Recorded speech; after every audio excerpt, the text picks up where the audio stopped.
Hey y'all, welcome back to my channel. My name is Mo, and in today's video I'm gonna be reading Freida McFadden for the first time ever. I am not a thriller girly, so I'm very terrified. I'm very scared. Pretty much I think all of Freida McFadden's books are on Kindle Unlimited, so I have access to them. I don't think I'm gonna try audiobook. I'm scared already hearing it.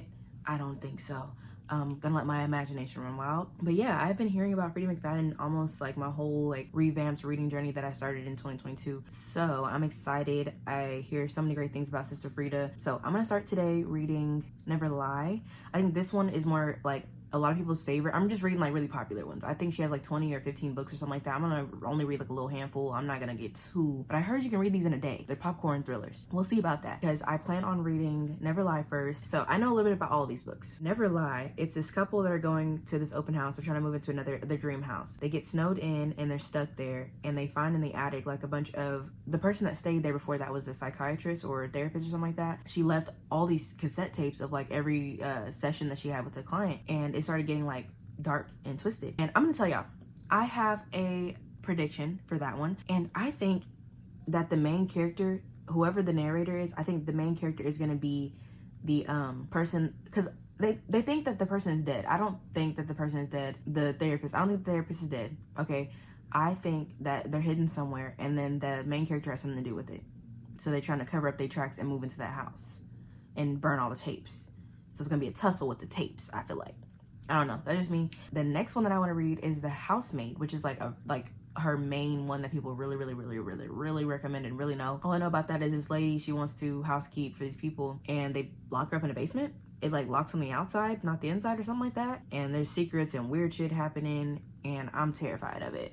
I guess the husband's very hands off, and then the wife is just bitch, you gonna do what I say. And then there's this child that's weird. And then lastly, I think if I like the first one, I'm gonna see if I can just get through the whole trilogy, because I guess the third one just came out, the third and last one just came out this summer. And then lastly, I want to read The Inmate. So this is following a nurse practitioner that's working at a high maximum security men's prison. She has to be the nurse to this guy that he's the most dangerous murderer or something. He did something, I don't actually know if he murdered, but he did something crazy. He locked up for real. He big bad. And she used to know him. He used to be her child, high school sweetheart. And I guess she had to testify against him on the stand. And that's what really got him into the prison. And he knows it. And I don't know, she knows that he knows, but she has to be his nurse.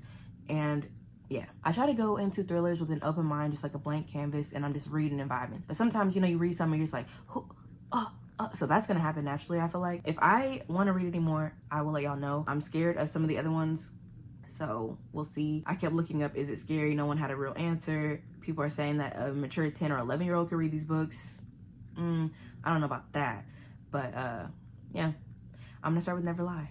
We started with the prologue from the therapist, but she's never lie to me. I'm gonna know. I could tell by the inflection of your voice. I could tell by your eyes shifting, your body language. I could tell. And then it jumps into the first chapter, and it's in Trisha's point of view, which is the wife. These people. Okay. So we're getting to know them a little bit. I'm only on 6% of the book. Ethan, he don't want to listen to her for instructions. It turns out he right and all that, blah, blah, blah. But she says something that sticks in my head. Once he gets something in his head that he's going to do something, he's going to do it until it's done. So I'm okay. So if something were to happen, dang, if something were to happen, he would help her hide a body type shit. And he would get the job done, is what I got from that. Which I'll get from that. So she's oh, I'm still learning about Ethan. All my girlfriends told me I'm marrying him too quickly. Red flag. Well, second red flag, because at first he was getting kind of irritated. He had a little vein popping out because she was I think you missed your turn. What are you getting so mad about? But when all your friends are saying something, maybe you should listen, girl. These people know you better than he does.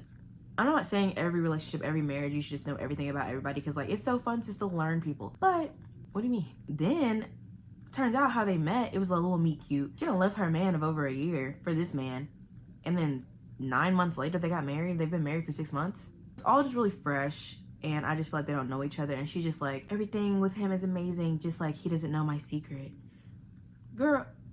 Also, they're going to this house. It's a light on upstairs, but no lights are downstairs. They got snowed in, child. Ain't no cars outside. The lady that's supposed to shut the house, she not there. They don't got no phone service. I'm getting terrified. They can't leave because the car's stuck. And she's I never got this feeling before at none of the houses we've seen, but something bad has happened here. What? I'm trying not to cry right now. I'm trying not to cry. I'm trying to push through. It's still daylight. It's 5 o'clock. I'm not gonna lie, y'all. I'm getting scared. Like, any sound that anyone's making in the house, I'm freaked out. And I'm reading in the dark, which I'm just gonna, I think I should just read with the light on. But I feel like it's obviously Ethan, because she had this patient that was crazy, EJ, and he was mad because his mama wasn't trying to pay for the sessions no more. He was like, what the f, I don't have a job. And then he brought this wine, and it's like the same wine. And she's like, I don't know, he gets angry, like something about him, like, I never seen this side of him before, but I just don't want him to get mad at me. It's just a secret. And she's like, I don't want to tell him because this is a place that we can't leave. Like, no one can hear us. And she's like, why would I think that? Babe. And then he doesn't have any friends. Well, he has like a couple of friends. No family. Yeah. It's not looking good for her. I'm scared. I'm not gonna lie. I'm scared because she's hiding the fact that she found these cassette tapes. So I feel like he's gonna come up and he'll be like, what the f are you doing? And I'm gonna be shook. Hey, I'm on 70%. I have an hour exactly left. I'm in the dark. I'm in the living room. I had to come in here because I was scared to read about myself. If you hear somebody talking in the background, ignore it. I'm doing my best to. If you know Sister Freida McFadden personally, do not ever get on her bad side. Because for her to write something like this, no. Okay, so I'll give you my rating, and I'm really on, I just finished it like maybe less than 20 minutes ago. Like, I'm reeling. Characters 8, atmosphere 10, writing style 8, plot 10, intrigue 10, logic 10, enjoyment 10. That was 9.42, and once you get over the 9, it's a 5. So 5 stars? For my first Freida McFadden for 5, like, that's crazy. And I'm not a thriller girly, like, I literally was peeing on myself. Not literally. To say literally is crazy when it's not literal. I was shook. Like, after 30%, because I just felt like at any point it was going to be like, what the fuck are you looking at? Like, you know, or like, then to find out who the both of them were. Rest in peace to all the good people. And I don't know, I'm kind of like, not hooked, but I'm kind of sort of hooked. Like, I need to read something else, but I'm waiting till daytime. But yeah, it took me like 4 hours to read 335 pages. It was really dialogue, like, full. So I feel like if you have a hard time really getting into something, it was nice because the psychiatrist had like a bunch of session recordings. So it was really like dialogue heavy, and then also it went from her point of view to Trisha's point of view. There were so many times I was like, okay, this has got to be it. This has got to be it. This has got to be it. But like within the plot twist, there's another twist that completely, like, if I was standing up, somebody would like kick me underneath and make me fall. 5 stars. I will be moving on to the housemaid tomorrow. So I guess I'll see y'all when I see y'all. This is a good first impression. Hey y'all, it's the next day. But I think I'm gonna switch and I'm gonna read the inmate before I read the housemaid. I was a little bit scared last night. Nothing actually scary happened in Never Lie, but after 30%, like, I was just tense as. So I'm gonna read the inmate. I'm gonna read y'all the little summary right quick though. Okay. Ooh, people are giving this one low ratings. Oh, hold on, let me see this. No one gave it more than a 3. Oh, I'm scared, y'all. And not for the reasons I should be. I don't know. Should I read this? The guy has already made the thumbnail, so I'm gonna read this. Hey y'all. So I did finish The Inmate by Freida McFadden, and I'm not gonna lie, y'all, I feel like I should have read Never Lie like last, because now my expectations are really high and this one fell flat. So let me give y'all my little rating. Characters, I gave it 6 because I never really cared about any of them. That's the thing about thrillers. I just feel like because they're so fast to read, I never really get like a real bond, and like nobody is really unlikable, but they're not really like likable either. They're just neutral for me. So that's why I gave them a 6. I could have really did 5, but I was like. Then atmosphere, I gave 7. Cause I don't know, sometimes I was a little like, but I realized in Never Lie, like literally at like 30%, I started getting like nervous and like what is gonna happen. But I never really got that. I was just like curious. They're both, I think, considered psychological thrillers, but this one, I don't know. It wasn't really that psychological. I don't know. Like it was, but I don't know. Writing style 7, plot 5, intrigue 6, logic 7, enjoyment 5. That came up to be 6.14, and that is 3.5 stars. Yeah, and that's how I kind of felt. I feel like I really could have went without reading this. But hey, you know what I mean? The more you read, the more you realize what you like and what you don't like. So, whatever. And it's just crazy how at the end, the whole time, she wanted a certain person not to become like someone else. And like in the end, they were like, not just like that person, but like the motives. And also, a lot of it, again, this is very vague, but like the murders that happened, I'm just like, they were just senseless. It was just like, why is random people getting killed? Like, I'm not gonna lie, I know people do that in real life. Like, people that actually serial kill, they don't always have a motive or like whatever they you know, they don't always have like a type that they kill. But I was just like, what? You were just bored? Or I thought it was gonna end a certain way, but it didn't end that way, so I'm like, I'm happy about that. I don't know.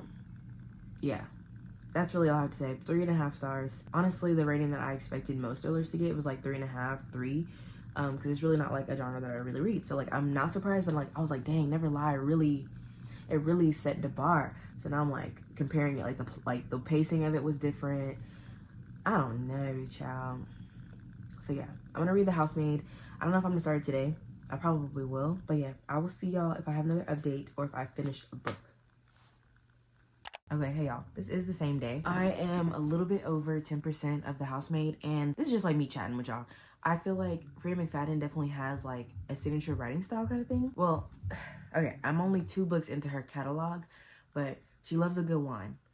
She loves a good caramel leather upholstery, some kind of sofa. She loves that. She does love a good Ritz cracker and peanut butter. She loves a good messy drama. She loves romance and sex. Yeah, she loves A Little Trouble in Paradise. I did not read the summary for this one because I really wanted to go in here blind. So we are in Millie's point of view. Millie is a person. I don't know how much I'm supposed to tell y'all, actually, because I didn't read the summary. Well, she was somewhere for the last 10 years, and she is having a hard time getting back on her feet. She's trying to get this job, and she gets the job working at this house where she basically is a live-in kind of nanny housekeeper type thing. Housemaid. Yeah. So she's doing that, and the child that she's watching, I forgot how old she was, but she's kind of like creepy and a little like annoying right now. And then the mom, I guess like she making the house a pigsty. Like she making it look like shit, even though when she interviewed, the house was spotless. And then there's like this guy that works there. He's the landscaper, and he speaks only Italian. And he's like, I'm translating what he's saying because I'm not getting the translation in the book. But he's like, pleasure to meet you, but danger. And she's like, no English? And he's like, no English. But he said danger. And like she said it twice now. He did a little imperceptible little nod, like he's trying to tell her to get the out. His name is Enzo, by the way. And I know he becomes important later. I feel like that's going to be her love interest. And then there's also they're called the Winchesters. And there's a husband, Andrew. Nina is the lady that hired her. There's a husband, and he's not really like hands-on, but like he was like, oh, call me Andrew. And Nina was like, when they first met, I'm like, girl, you told her to call you Nina. And then she gave her a phone. And I'm like, oh, girl, don't use that phone because they tracking you. She on the family plan. Because she was like, I see you got an old phone. Like, I'll get you this phone. And then also the room that she in, the window is painted shut. Like, it's shut. She can't get out. And it's faced on the outside. And she mentioned that when she was like, if I was in trouble or whatever, like, no one can hear me, no one can see me. That shouldn't be, you know? But she has for a spare key. And then the lady was like, what? Like, what are you trying to hide from us? And she's like, oh, I'm just kidding. I don't think she's kidding. No. It's just getting creepy. It's getting creepy. She said there's scratch marks on the door like somebody was trying to get out. So I'm like, girl, you should have asked her what happened to the last person that worked here. Because she gets paid really good. So I'm like, you don't think it's suspicious that they couldn't keep a job and they got like, the husband has like an 8-figure salary? I mean, net worth? Ask a better question. But she's so desperate. She's living in her car. So I'm like, oh, sister, no. Sister, no. I kind of want to say sell that cat first. Like, I don't. So, y'all, I just hit 25%. And Millie needs to leave. She needs to leave. Nina is crazy as she makes messes, like crazy diabolical, like tornado type messes. And she's like, clean this shit up. And then she like says one thing and then contradicts herself and then blows up at Millie. Like, Millie is just like incompetent and stupid as yeah, you need to go. I'm sorry. Don't stay here any longer. But now she's getting kind of cool with Enzo, so I'm liking that. She's having some thoughts about Andrew, and I'm like, girl, just because he was locked up, don't do it. Don't do it. Don't do it. Andrew seems like way too perfect. So I'm like, what if he's actually the one that's behind why they didn't have any help? Because they don't talk about the person before her. And I'm like, she needs to just ask them, hey, what happened to the person that worked here before me? That's it for right now. I will come back when I have something else to say. Okay, very, very quickly. What is stopping Millie from downloading a translator app? Because her and these broken English conversations with Enzo, where she's just like, Well, girl, type in what you want to say. You know he's speaking Italian, and show him the screen. Don't piss me off. Hey y'all, I'm gonna be very honest with you. I got to 55% and it's 9 o'clock at night, it's dark, and I'm reading in the dark.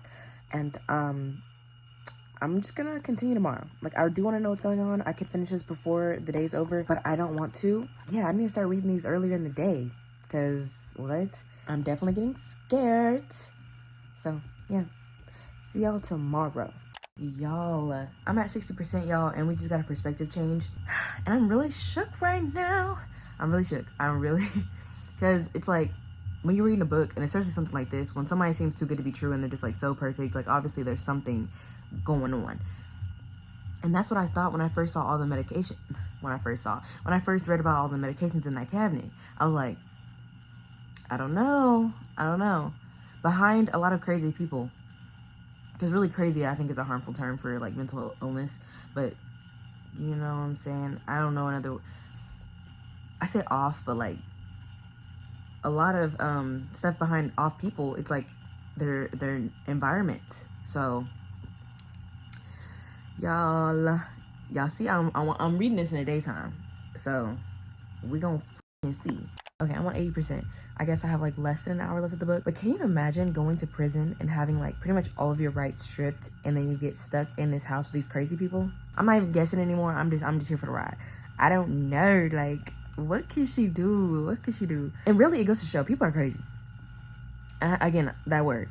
But how else can you describe it? Like, people are sick and twisted. And it really, okay, this has nothing to do with the book, but like, I don't know what y'all stance on the death penalty is, but I flip-flop a lot, because sometimes I'm like, oh, there can be rehabilitation, but only if this prison system is like abolished. The system that's in place right now is not furthering any kind of like healing or help, which I don't really know what that looks like. I really don't. Because for some people, I feel like they're a lost cause. Certain violent acts that get people into prison, and certain like sick things, I'm like, yeah, you don't deserve to even live. So yeah, I'm finishing the book. Hey y'all, so I finished The Housemaid, and I ended up giving it 3.75 stars. So I'll give y'all my cop-out rating. Character 7, atmosphere 6, writing style 7.5, plot 7, intrigue 6, logic 8, enjoyment 7. I don't know, I just feel like I should have never read Never Lie first, because everything that I read after that, I'm just comparing it to that, because that one had me gooped and gapped. I mean, I don't know, Never Lie, it's looking exotic. These other ones, I don't know. And I'm just trying to figure out if I want to finish the trilogy. Like, I had plans on that, but now I'm like, should I just end this video right here, right now? Y'all will tell by the length of the video if I do that. So if this is the end of the video, I hope that y'all enjoyed this. Let me know if y'all want me to read more Freida McFadden and like what your favorite books by her are. So let me know. And also, like, if you have any other thrillers, because I'm also looking at Alyssa Cole to be another person that I want to read. I do hope that y'all enjoy this video, and I'll see y'all in the next one.